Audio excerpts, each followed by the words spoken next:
میرے علی شاہ صاحب کے دور میں جو سب سے بڑا فتنہ اٹھا وہ فتنہ تھا مرزا غلام احمد قادیانی کا۔ ہندوؤں نے اور عیسائیوں نے جب مل کے اسلام کی مخالفت کرنی تو کچھ نہ بن پڑا، تو انہوں نے کہا ان کے اندر سے کوئی بندہ ڈھونڈو جو ان کو نقصان ہو جائے، اور ایسا کوئی گھٹیا اور خبیث آدمی ڈھونڈو کہ جس کو دیکھ کر اسلام کی شکل مسخ ہو جائے۔ انہوں نے پھر سیال کوٹ کے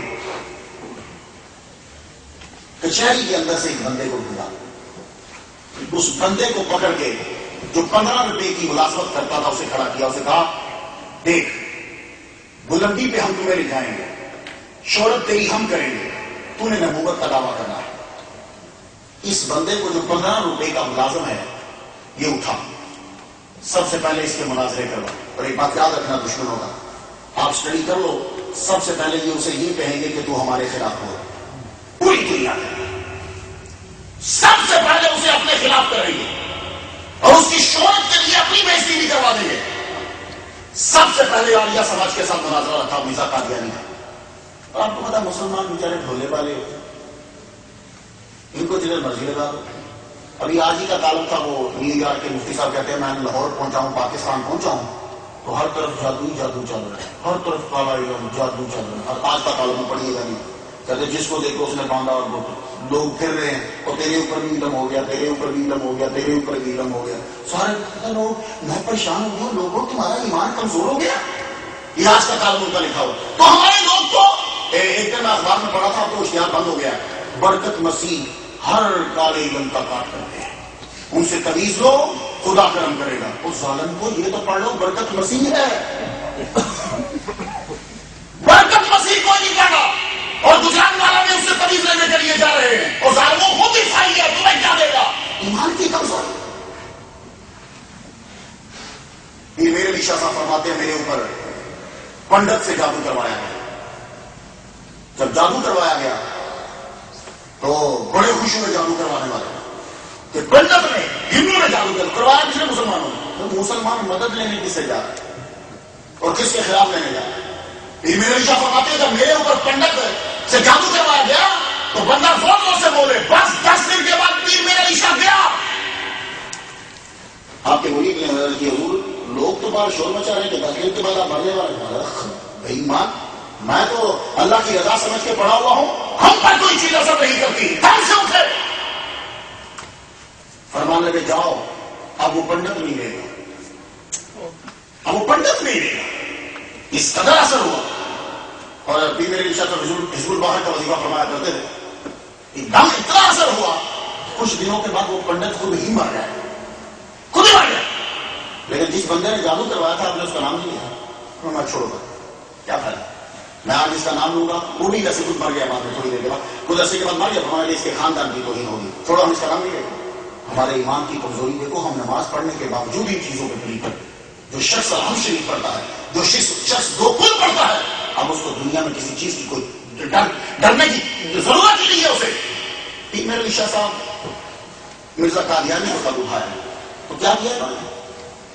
ہندوؤں آریوں سے مناظرہ رکھا اور اس سے جتوا دیا مرزے کو۔ جب جتوا دیا مسلمان خوش ہو، واہ جی واہ، اس نے تو مناظرے میں ہرا دیا ہے اس کو، جیسے آج کل ایک ڈاکٹر اٹھا ہوا ہے۔ مجھے میں خدا قسم کہتا ہوں، تعریف نہیں کہہ رہا، ہمدانی صاحب کو تکلیف کرو اسے بہتر کر لیں، میں خدا کی قسم اٹھا کے کہتا ہوں، وہ عالم نہیں ہے، محقق ہے، کسی کو لوگ کوئی ٹاپک وہ ساری چیزیں ڈھونڈ کے تقریر کر دے گا۔ علم اور شے ہے، علم اور چیز ہے، تحقیق اور چیز ہے۔ مدودی کو کہتے تھے تقریر کر نہیں آتی، لیکن پنجاب یونیورسٹی کی پوری لائبریری کی کتابیں رکھ کے کتاب لکھ دیتا تھا، اور جب اس کو کہتے تھے تقریر کر، سامنے بیٹھا تو کر ہی نہیں سکتا تھا۔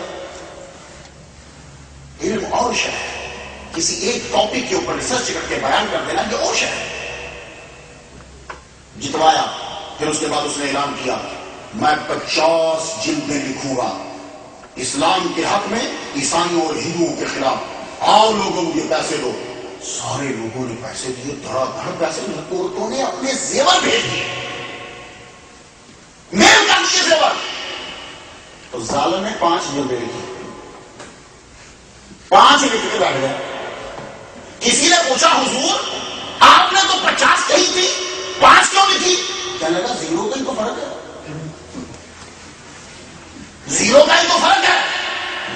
جیسا کوئی اس وقت ہوتا مرزے کو پکڑتا 100 جوتے مارتا گنتا 10 وہ کہتا جی 100 ہو چکے ہیں. میں کہتا 0 کا ہی تو فرق ہے. تو 0 کا فرق اس کی چمڑی کو گھیر کے رکھ لیتا.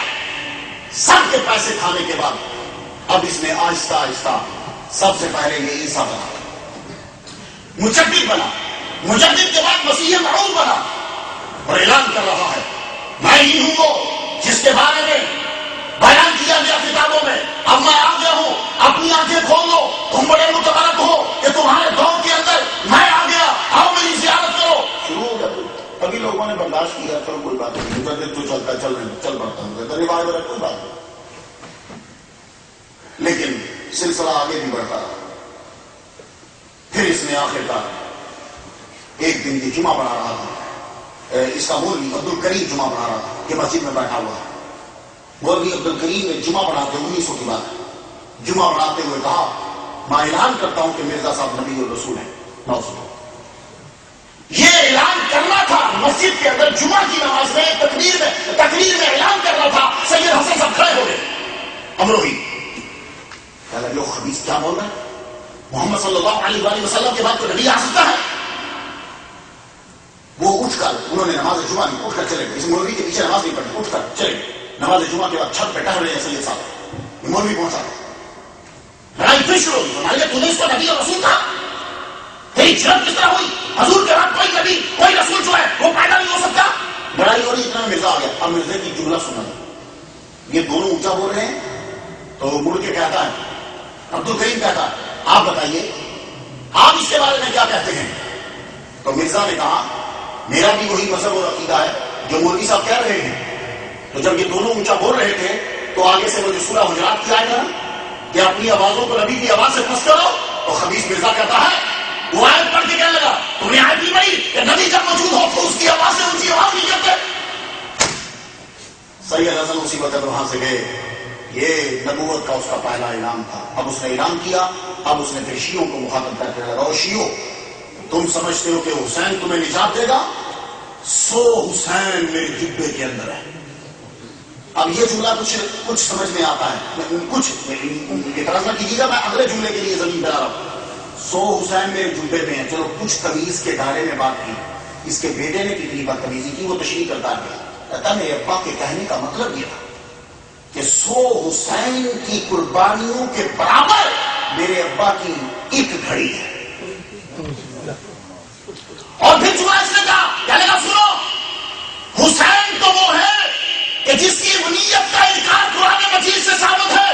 حسین محمد مصطفیٰ کا بیٹا نہیں ہے, کیونکہ قرآن مجید کہتا ہے ما کان محمد ابا احد من رجالکم, محمد مصطفیٰ مردوں میں سے کسی کے باپ نہیں ہے. تو حسین مرد ہی تو ہے, عورت کہاں ہے؟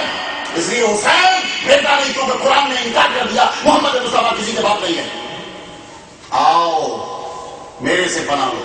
خیال ہے جو اس نے بدتمیزانہ جملے بولے ہیں وہ میں ممبر پہ بیان نہیں کر سکتا. یہ اس کی شروعات تھی. پھر اس نے آخر میں کیا کیا, او پیرو اور بڑے بڑے گدی نشینوں, کسی کو جرأت نہیں ہے میرے سامنے دم مارنے کی, آؤ کسی میں دم ہے تو میرے سامنے آئے. تب پھر بھی میرے لیے شفا ہو گئے. دور میں خدا تعالیٰ کسی کو ہی پاور عطا فرماتا ہے.